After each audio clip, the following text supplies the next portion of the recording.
मुल्क को फिर बंटने नहीं देंगे जो मोदी चाहता है। लेकिन उसके लिए मेरे भाइयों, आज हमारे नौजवानों ने रोटा बैसा में पहली बार है जो इस तरह का इनकलाबी जलसा पैदा हुआ। ये इस बात की अलामत है, रब्बानी साहब कहते हैं कि हमारी मिल्लत में गैरत ही नहीं, सियासी बेदारी भी आई है, और ये बेदारी ही इंशाअल्लाह हमारी कामयाबी की जमानत होगी। अभी लड़ाई रात अंधेरी है और रात जरा लंबी भी है। आप एक दिन यहाँ आ गए और समझ लीजिए कि मामला हल हो गया, ऐसा नहीं मेरे भाई।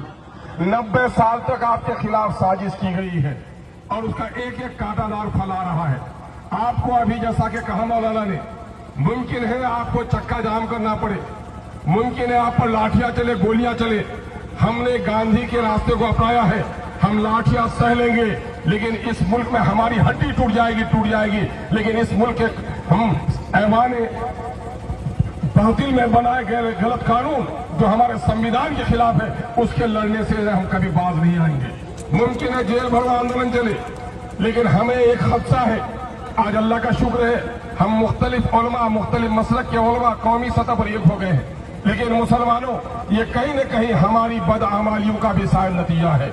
अपने सफों के दरार को खत्म कीजिए, अपने दरमियान में इत्तेहाद पैदा कीजिए, अमन पसंद हिंदू भाइयों से भी राब्ता पैदा कीजिए। इस मुल्क में आप एक जिम्मेदार उम्मत है, आपकी जिम्मेदारी थी कि आप हलाल और हराम लोगों को सुनाते, आप लोगों के दरमियान में ईमानदारी की बात कर दे। हमारे वक्त के कुछ बेईमानों ने हमें ये दिन दिखाए हैं। आइए हम अहद करते हैं कि जब भी हमारे दरमियान में कोई बुलाया जाए, हम सारा कानून, सारे मसरूफियात को छोड़ेंगे, लेकिन जब भी वक्त के काले कानून के खिलाफ हमें बुलाया जाएगा, हम इंशाअल्लाह उसके लिए तैयार रहेंगे। हम आपसे आगे कहना चाहते हैं, हम अपने तंजीम के लोगों से भी कहना चाहते हैं कि आवाम बेचारी आपकी एक आवाज पर आ गई है। इनको जब भी धोखा हुआ है, हम जैसे लीडरों से धोखा हुआ है।